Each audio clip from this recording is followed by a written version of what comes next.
This is Justin Salvato with the Boxing for Free podcast.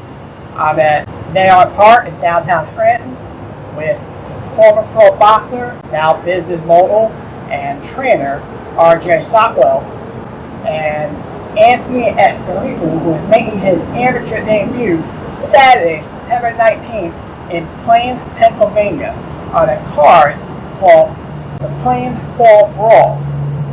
Anthony, you were supposed to have your first boxing match on April 11th in downtown Scranton, but due to the coronavirus pandemic, the card was canceled. How has your mindset or training been affected from your debut being postponed, if at all? At first I was let down, because I was pumped, excited, because I was going to be on a pro card.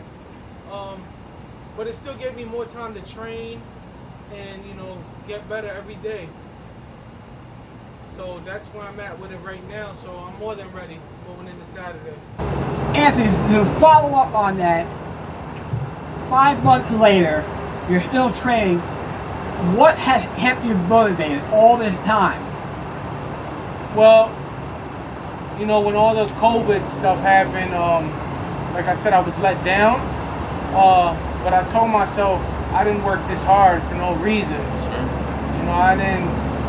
I used to be in the winter. I used to wake up at 6, 7 in the morning, throw on 3 sweaters, 2 sweatpants, and go run 2, 3 miles, cold.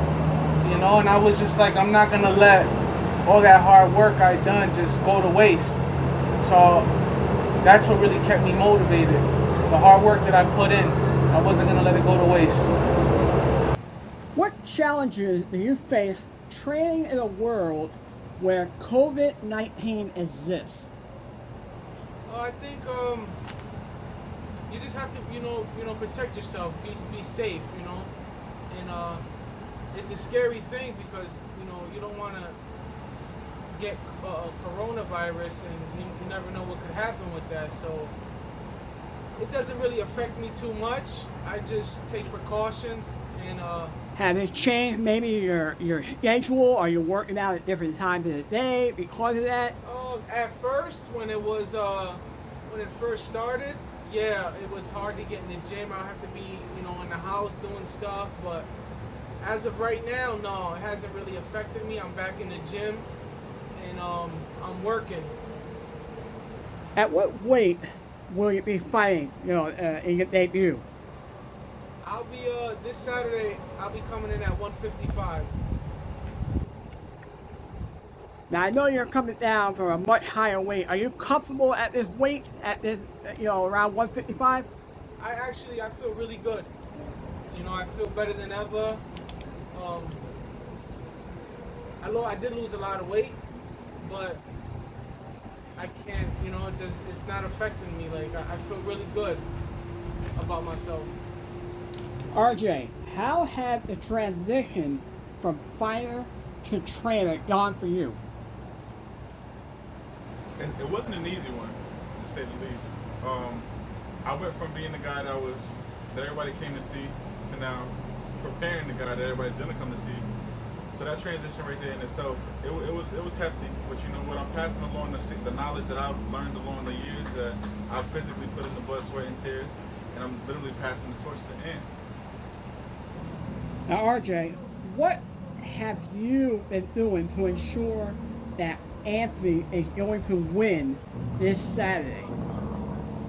Putting him through a vigorous training schedule. His regimen, I feel like I'm preparing him.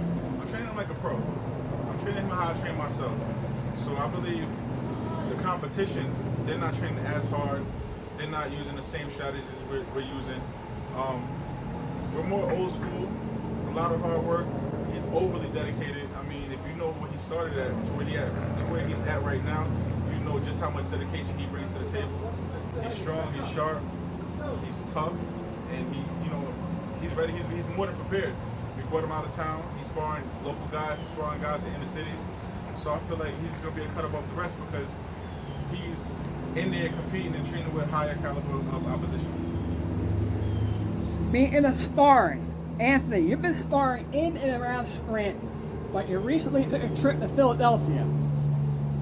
How has sparring Well, let's put it this way.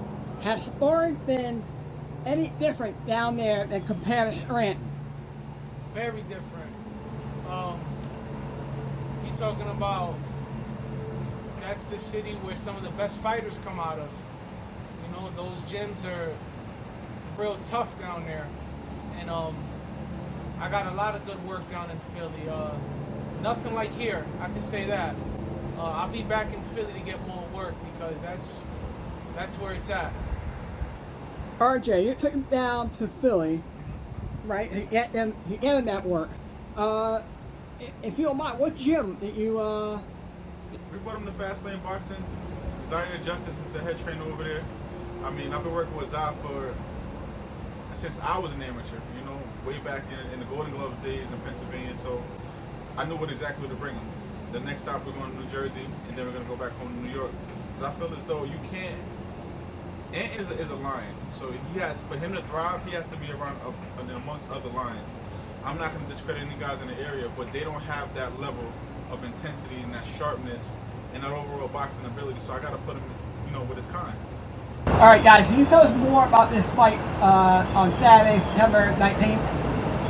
Well, originally we were scheduled for the Hilton downtown in April. COVID took place. Then we moved the date got moved to May. Then more COVID restrictions. I got a lot stricter. And then the date got moved to August 22nd here at Nayard Park. But for some reason with COVID restrictions again, they pushed the date back once again to September 19th. And throughout that entire process, he's been ready. But I know tickets are still available right now for those who hadn't got them already. For tickets, so I still have tickets available. Fight is this Saturday. They are going. For any information on tickets, it's Saturday. Something else to do during the evening. Gates open up at 5. Fights start at 6. So probably looking around. All be wrapped up around 9, 10 o'clock. Something else to do on a Saturday. So come out. If you need tickets, please DM me. My information is going to be in the link. Anthony, you have the floor. What would you like to say to your friends, your family, and to the Boxing for Free audience? I just want to say thank you to my friends and family who are supporting me, who have been there even through the COVID, with the ticket sales and me holding on to the money because of the ticket sales. I just want to thank everybody for being patient with me. It's finally going to happen this Saturday, and we're actually going to get it done. And I want to thank you for the podcast, Justin. I want to thank you for coming out and interviewing me. And to all the fans, I'm looking for my first W come Saturday. And everybody watching right now, if you can, subscribe to the podcast, give us a like. And if you haven't done so, subscribe to the audio podcast. And we'll be back soon. Thanks for watching. Also contact Ant via Facebook or Instagram. Your Instagram handle is... I'll put a link below the video. Don't worry. It's not even my name no more. I changed it. Oh, I forgot. Yeah, when he said that, he was like, come on, bro.